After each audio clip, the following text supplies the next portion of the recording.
नारद उवाच एकदा सुखमासीनं शङ्करं लोकशङ्करं पप्रच्छ गिरिजाकान्तं कर्पूरधवलं शिवम्।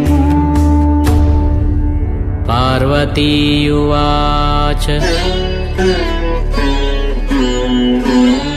भगवन् देवदेवेश लोकनाथ जगद्गुरो शोकाकुलानां लोकानां केन रक्षा भवेत् ध्रुवम्। सङ्ग्रामे सङ्कटे घोरे भूतप्रेतादिके भये दुःखदावाग्निसन्तप्तं चेतसां दुःखभागिनाम्।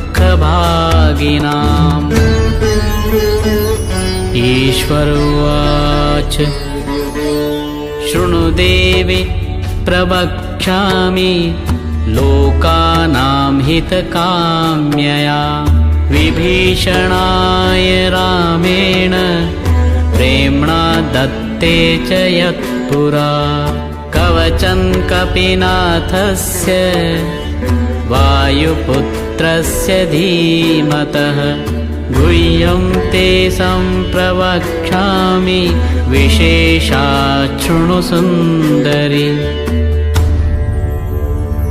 अथ विनियोगः ॐ अस्य श्रीहनुमत्कवचस्तोत्रमन्त्रस्य श्रीरामचन्द्र ऋषिः अनुष्टुप्-छन्दः श्रीमहावीरो हनुमान् देवता मरुतात्मज इति बीजम्। ॐ अञ्जनीसूनुरिति शक्तिः ॐ ह्रैं ह्रीं रौं इति कवचम् ॐ स्वाहा इति कीलकम् लक्ष्मणप्राणदाता इति बीजम् मम सकलकार्यसिद्ध्यर्थे जपे विनियोगः।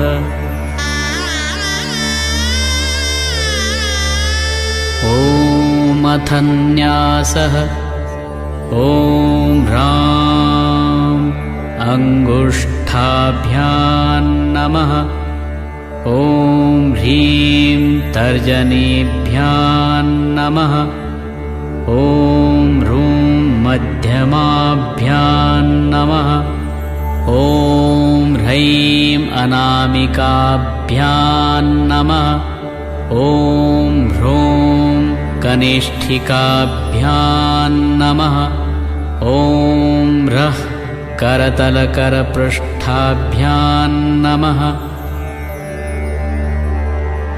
ॐ अथ हृदयादिन्यासः ॐ अञ्जनीसूनवे हृदयाय नमः ॐ रुद्रमूर्तये शिरसे स्वाहा ॐ वायुसुतात्मने शिखायै वषट् ॐ वज्रदेहाय कवचाय हुम् ॐ रामदूताय नेत्रत्रयाय वौषट् ॐ ब्रह्मास्त्रनिवारणाय अस्त्राय फट् ॐ रामदूताय विद्महे कपिराजाय धीमहि तन्नो हनुमान् प्रचोदयात्। ॐ हूं फट् इति दिग्बन्धः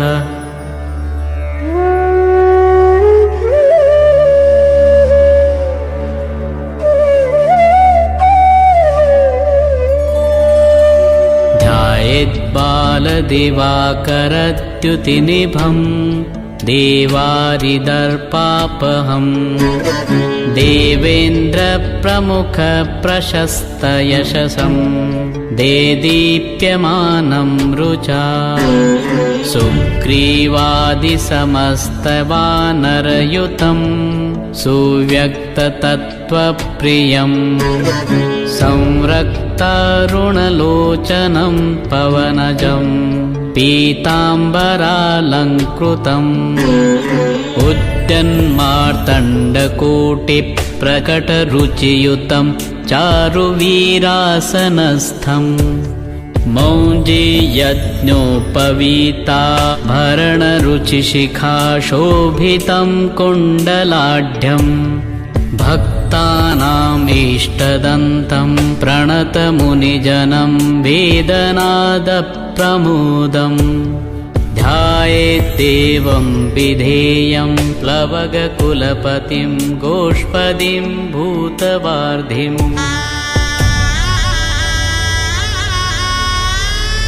वज्राङ्गं पिङ्गकेशाढ्यं स्वर्णकुण्डलमण्डितम् नियुद्धकर्मकुशलं च पारावारपराक्रमम् वामहस्ते महावृक्षं दशास्य करखण्डनम् उद्यद्दक्षिणदोर्दण्डं हनुमन्तं विचिन्तयेत् स्फटिकाभं स्वर्णकान्तिं द्विभुजं च कृताञ्जलिं कुण्डलद्वयसंशोभि मुखाम्भोजं हरिं भजेत् उद्यदादित्यसङ्काशम् उदारभुजविक्रमम् कन्दर्पकोटिलावण्यं सर्वविद्याविशारदम् श्रीरामहृदयानन्दं भक्तकल्पमहीरुहम् अभयं वरदं दोर्भ्यां कलये मरुतात्मजम् अपराजितनमस्तेस्तु नमस्ते रामपूजित प्रस्थानं च करिष्यामि सिद्धिर्भवतु मे सदा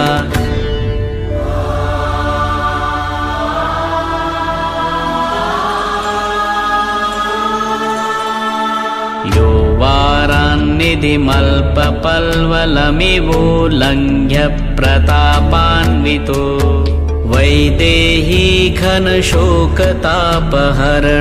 वैकुण्ठतत्त्वप्रियः अक्षाद्युर्जितराक्षसेश्वर महादर्पापहारी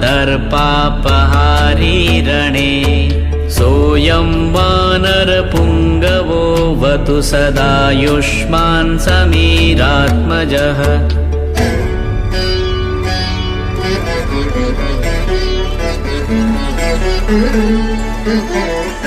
वज्राङ्गं पिङ्गकेशं कनकमयलसत्कुण्डलाक्रान्तगण्डम् नानाविद्याधिनाथं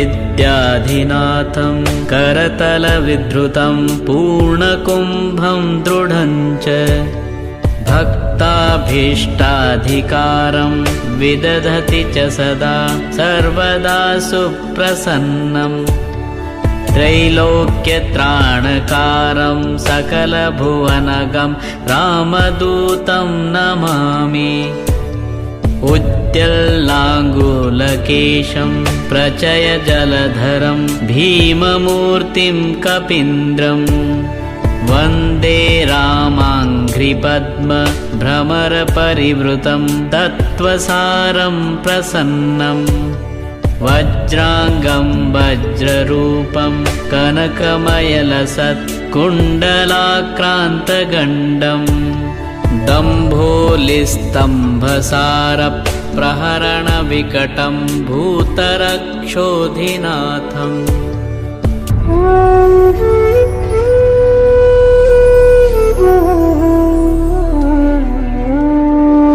वामे करे वैरिभयं वहन्तं शैलं च दक्षे निजकण्ठलग्नं दधानमासाद्य सुवर्णवर्णं भजे ज्वलत्कुण्डलरामदूतम् पद्मरागमणिकुण्डलत्विषा पाटलीकृतकपोलमण्डलम् दिव्यदेवकदलीवनान्तरे भावयामि पवमाननन्दनम्।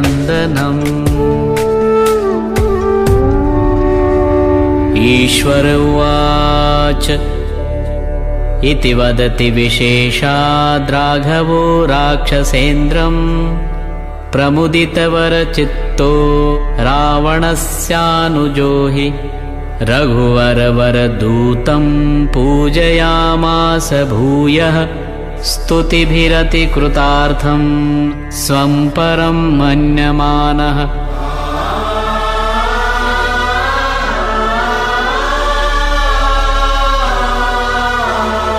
वन्दे विद्युद्वलयसुभगं स्वर्णयज्ञोपवीतं करणद्वन्द्वे कनकरुचिरे कुण्डलं धारयन्तम् उच्चैरुष्यद्युमणिकिरणैः श्रोणिसम्भाविताङ्गम् सत्कौपीनं कपिवरवृतं कामरूपं कपीन्द्रम्।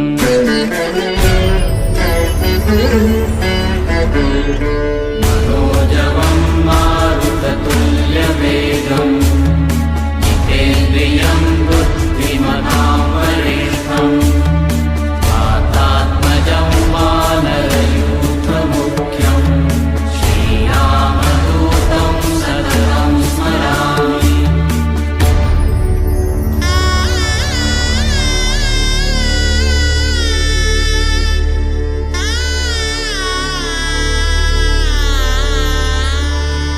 ॐ नमो भगवते हृदयाय नमः। ॐ आञ्जनेयाय शिरसे स्वाहा। ॐ रुद्रमूर्तये शिखायै वषट्। ॐ रामदूताय कवचाय हुम्। ॐ हनुमते नेत्रत्रयाय वौषट्। ॐ अग्निगर्भाय अस्त्राय फट्। ॐ नमो भगवते अङ्गुष्ठाभ्यां नमः। ॐ वायुसूनवे तर्जनीभ्यां नमः। ॐ रुद्रमूर्तये मध्यमाभ्यां नमः। ॐ वायुसूनवे अनामिकाभ्यां नमः। ॐ अग्निगर्भाय करतलकरपृष्ठाभ्यां नमः।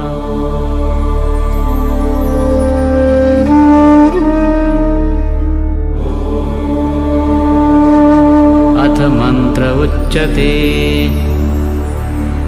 ॐ ऐं ह्रीं श्रीं ह्रां ह्रूं ह्रैं ह्रौं ह्रः। ॐ ह्रीं ह्रौं ॐ नमो भगवते महाबलपराक्रमाय भूतप्रेतपिशाच शाकिनी डाकिनी यक्षिणी पूतनामारि महामारि यक्षराक्षसभैरव वेतालग्रहराक्षसादिकं हन हन भञ्जय भञ्जय मारय मारय शिक्षय शिक्षय महामाहेश्वर रुद्रावतार। ॐ फट् स्वाहा। ॐ नमो भगवते हनुमदाख्याय रुद्राय सर्वदुष्टजनमुखस्तम्भनं कुरु कुरु। रां ह्रीं ह्रूं ठं ठं ठं फट् स्वाहा।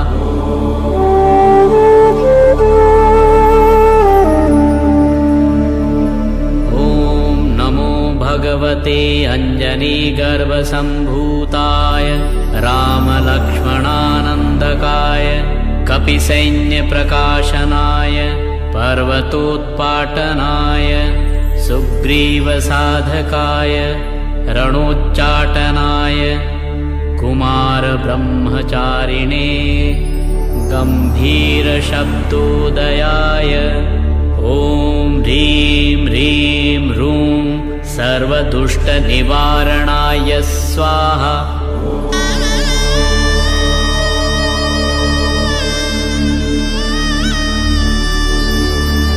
ॐ नमो हनुमते सर्वग्रहान् भूतभविष्यद्वर्तमानान् दूरस्थान् समीपस्थान् सर्वकालदुष्टदुर्बुद्धिन् उच्चाटय उच्चाटय परबलानि क्षोभय क्षोभय मम सर्वकार्यं साधय साधय हनुमते।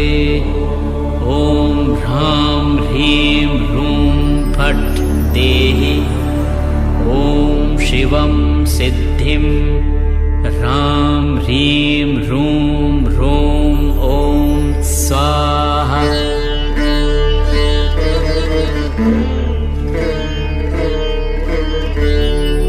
ॐ नमो हनुमते परकृतयन्त्रमन्त्रपराहङ्कार भूतप्रेतपिशाच परदृष्टि सर्वविघ्नदुर्जनचेटकविद्या सर्वग्रहान् निवारय निवारय वद वद पच पच दल दल किल किल सर्वाणि कुयन्त्राणि दुष्टवाचं फट् स्वाहा।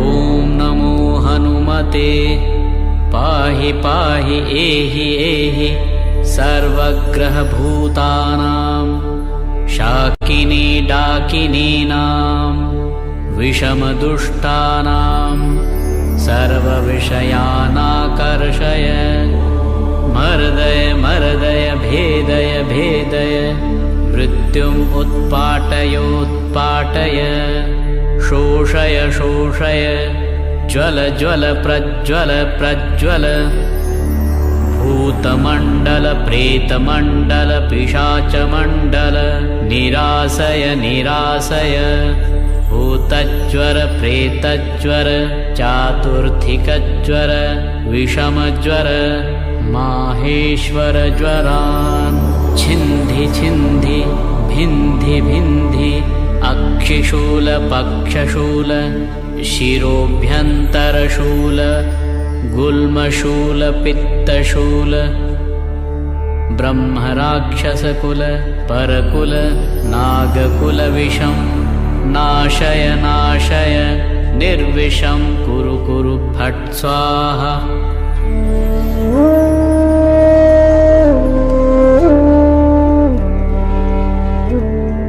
ॐ ह्रीं सर्वदुष्टग्रहान् निवारय स्वाहा। ॐ नमो हनुमते पवनपुत्राय वैश्वानरमुखाय हन हन पापदृष्टिं षण्डदृष्टिं हन हन हनुमदाज्ञया स्फुर स्फुर स्वाहा।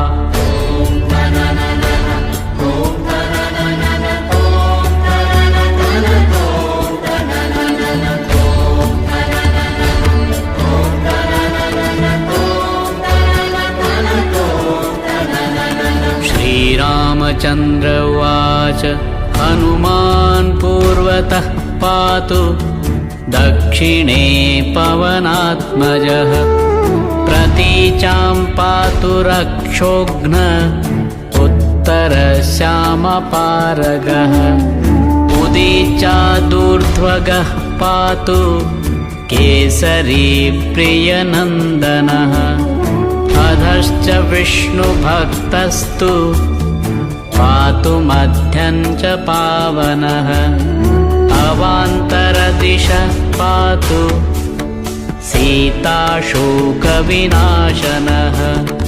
लङ्काविदाहकः पातु सर्वापद्भ्यो निरन्तरम् सुग्रीवसचिवः पातु मस्तकं वायुनन्दनः भालं पातु महावीरो भ्रुवोर्मध्ये निरन्तरम् नेत्रे छायापहारी च पातु नः प्लवगेश्वरः कपोलो कर्णमूले तु पातु श्रीरामकिङ्करः नासाग्रमञ्जनी सूनुः वक्त्रं पातु हरीश्वरः वाचं रुद्रप्रियः पातु जिह्वां पिङ्गललोचनः पातु दन्तान् फाल्गुनेष्टः चिबुकं दैत्यप्राणहृत् पातु कण्ठं च दैत्यारिः स्कन्धौ पातु सुरार्चितः भुजौ पातु महातेजः करोतु चरणायुधः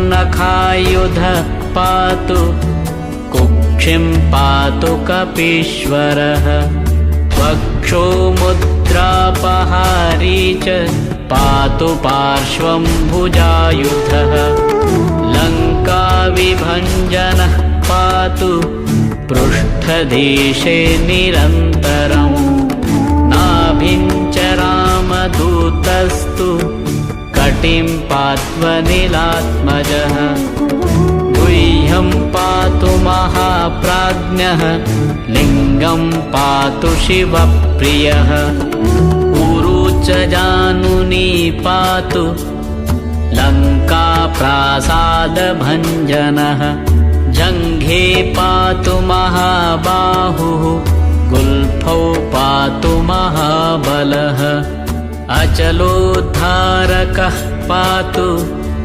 पादौ भास्करसन्निभः पादान्ते सर्वसत्त्वाढ्यः पातु पादाङ्गुलीस्तथा सर्वाङ्गानि महाशूरः पातु रोमाणि चात्मवान् हनुमत्कवचं यस्तु पठेत् विद्वान् विचक्षणः स एव पुरुषः श्रेष्ठो भुक्तिं मुक्तिं च विन्दति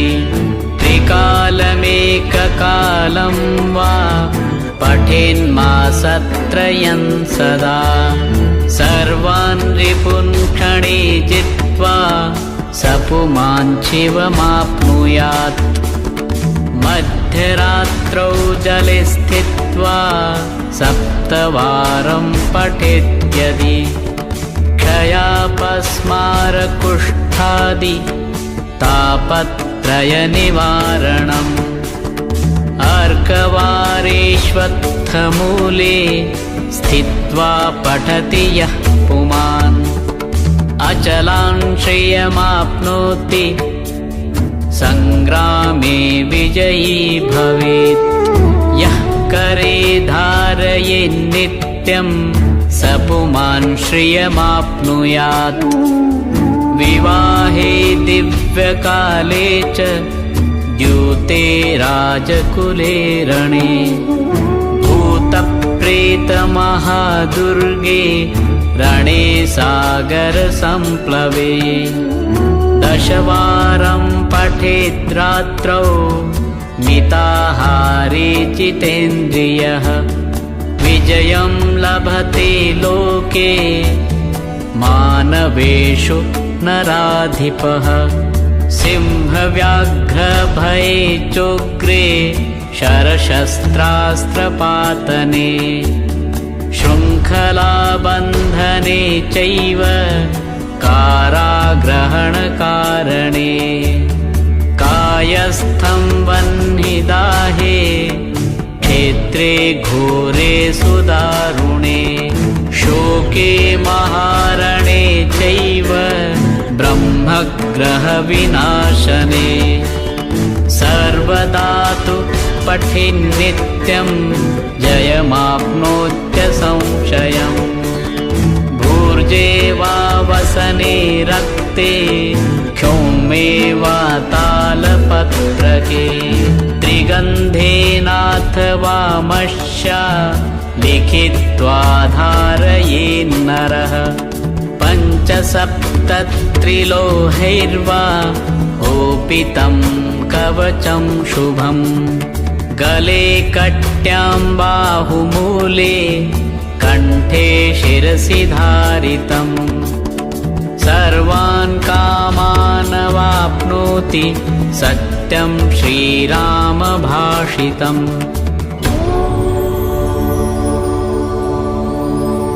इति एकमुखी हनुमत्कवचं समाप्तम्।